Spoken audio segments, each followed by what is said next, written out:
영교육 과정이란 도대체 무엇인가? 그 개념에 대해서 먼저 살펴보자면 정의는 다음과 같습니다.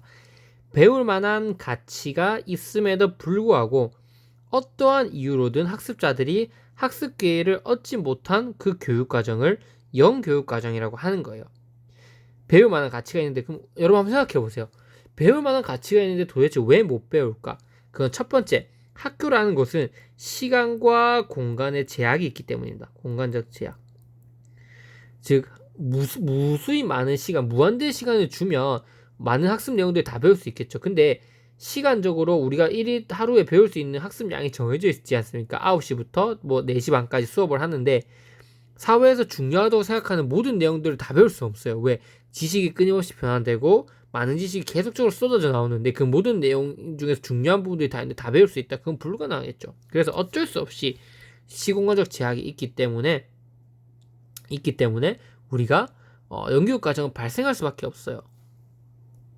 그래서 그 부분, 학습 기회를 얻지 못한 이유를 첫 번째 살펴보면 공식적인 교육 과정에 편성하지 않아서 배우지 못한 내용이 있을 수 있다는 거예요. 그래서 아예 공식적 교육 과정 자체 편성이 안 되는 거예요. 왜? 시간 공간적이 너무 많은 있으니까 모든 내용을 다 못 배우니까 못 들어오겠죠. 물론 이렇게 설명할 이런 부분도 있고, 아니면 배우기 편한 부분 위주로 끌고 들어오다 보니까 중요한 내용이 또 빠질 수도 있고, 아니면 기존에 우리가 가르치는 방식, 우리가 이걸 가르쳤으니까 사회가 변화해도 중요한 것들이 바뀌어도 이렇게 가르쳐 왔으니까 이걸 가르쳐야 돼. 그러면서 변화된 사회에서 중요하다고 생각되는 부분이 못 들어올 수도 있고, 그 이유는 다양한 거예요.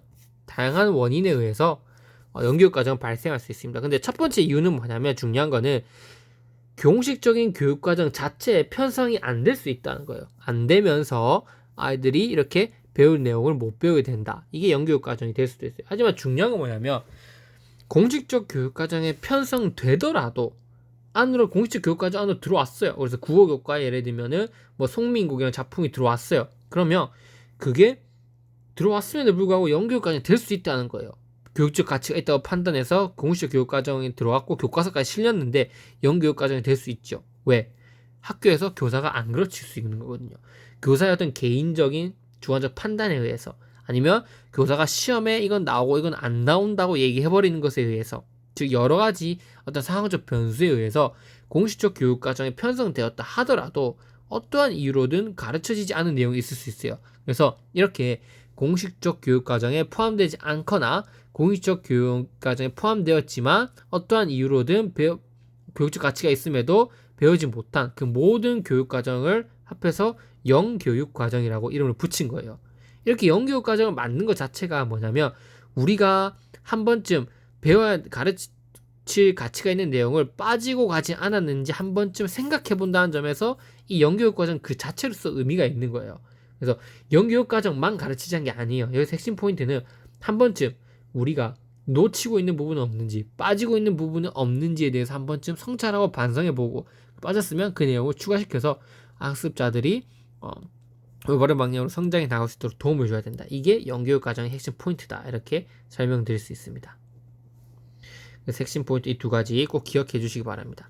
자, 그리고 영교육 과정의 어떤 발생을 보자면, 아까 말씀드렸던 것처럼 교육 과정을 개발하는 과정에서 공식적 교육 과정이 편성이 안 될 수도 있고, 아니면 교육 과정을 개발하고 운영하는 그 과정에서 뭔가 오류가 생길 수 있다는 거죠. 예를 들면 어쩔 수 없이 모든 내용을 배울 수 없기에 발생할 수도 있고, 아니면 특정 이해 집단의 요구를 반영하다 보니까 중요하다라도 빠질 수도 있고, 아니면 평가하기 쉽거나 예전부터 가르쳐 와서 그 내용을 넣고 나머지 내용을 뺐는데, 이런 것들은 교육과정을 개발하는 과정에서 여러 가지 오류들에 의해서 발생할 수 있다는 거예요. 하지만 이런 오류들을 다 이겨내고 공식적 교육과정에 들어왔어요. 그러더라도 그 과학 수업을 하는데 기자재가 확보가 안 된 거예요. 실험을 하는데. 그러면 그 부분 뛰어넘겠죠? 그럼 그게 영교육 과정이 되는 거예요.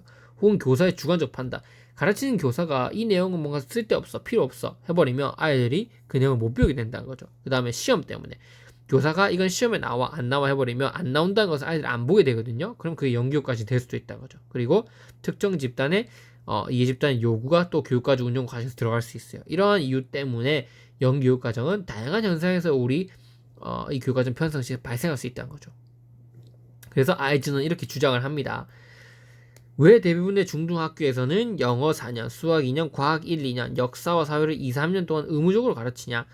왜 중등교육에서는 법학, 경제학, 인류, 심리, 시각, 예술 등을 자주 가르치지 않고 또 필수 교과로 인정하지 않느냐? 이는 학교에서 몇몇 교과를 다른 대안적 교과에 대해 면밀한 검토 없이 그냥 전통적으로 가르쳐 왔기 때문에 중요하다는 것을 가르친다는 거예요. 그래서 실제적으로 그게 중요한가 안 중요한가 판단하지 않고 그냥 우리가 쭉 가르쳐 왔으니까 그 교과는 가르치자. 이러다 보니까 지금 사회에서 중요한 내용들이 필요한 내용들이 필수적임에도 이 내용 공식적 교육과정 못 들어오게 된다는 거죠. 제시한 것과 같이 학교에서 의도적으로 가르치는 교육과정과 가르치지 않는 교육과정이 있는데 가르치지 않는 것 중에서 가르치지 않는 것이 다 영교육과정 아니에요. 그 중에서 교육적 가치가 있어야 돼요. 가르치지 않는 것 중에서 학생들에게 배우지 않음으로써 큰 영향을 미칠 때 이를 영교육과정이라고 하는 거예요. 즉 학교가 평가하기 쉽거나 예전부터 가르쳐왔기 때문에 가르치는 경향이 있음을 우리가 지적한다. 이렇게 볼 수 있죠. 그래서 어쩔 수 없이 모든 내용을 배울 수 없기에 그리고 특정 이집단 요구 때문에 평가하기 쉽거나 어떤 예전부터 가르쳐와서 이런 이유들 때문에 영교과정이 발생할 수 있다는 거예요. 예를 들면 특정 이집단 요구를 보자면 소수의 이익 집단 압력으로 특정한 교과만이 설정되지 않았는지 우리가 점검을 해야 됩니다. 예를 들어 산업혁명 이후 산업 노동력이 필요할 때 학교에서는 읽기와 쓰기만을 가르치고 세마기는 의도적으로 가르치지 않았다. 세마기를 배운다면 셈하는 걸 배운다면 학생들은 공장의 노동자가 되려고 하기보다 회계나 격리사가 되려고 하기 때문이다. 따라서 세마기는 한때 영교육 과정이 되었던 것이다. 이렇게 특정 이집단 요구가 들어가 있는 거예요. 노동력이 필요할 때 세마기 가르쳤다가 갑자기 격리가 빠져버린 노동 몸을 한 게 줄어버리잖아요. 그래서 그걸 의도적으로 안 가르쳤다는 거죠. 이렇게 우리가 누가 봐도 교육적으로 필요한 가치가 있고 중요한 내용이라고 생각하더라고. 이 집단이 들어왔을 때는 이렇게 안 가르쳐질 수 있게 된다는 거죠. 그래서 교육과정 개발 과정 말고도 교육과정 운용 시에도 이런 문제가 이런 이유에서 발생할 수 있다는 점 여러분들이 연교육과정 꼭 기억해 주셨으면 좋겠습니다. 이것으로 연교육과정을 마치고 시사점 한번 읽고 시사점이 지난 시간에 시험에 나왔었죠. 그래서 이제 이런 시사점은 이미 나왔지만 앞에 내용들은 안 나왔기 때문에 오히려 이런 것들이 더 중요할 수 있겠죠. 시사점은 공식적인 교육과정 문서에 담긴 교육 목적과 교육 내용의 가치를 되묻는다. 즉, 더 중요한 것은 빠졌는지 한 번 더 점검하게 되면서 질 좋은 교육과정을 만드는 역할을 한다. 두 번째, 연교육과정은 인지, 정서, 행동의 전인적 능력에서 결핍되는 요소가 없는지 다시 한번 점검함으로써 전인적 성장과 발전에 기여한다. 그래서 한쪽으로 치우치지 않는 건데 특히 인지, 정서, 행동으로 나누어 볼 수 있다는 점에서 전인적 성장 발달에 기여한다. 교육과정에서 요구하는 목표에 적합한 수업이 진행되는지 점검해서 교육과정과 수업을 일치시키는 역할을 한다. 이게 바로 영교육과정의 시사점이라 할 수 있습니다.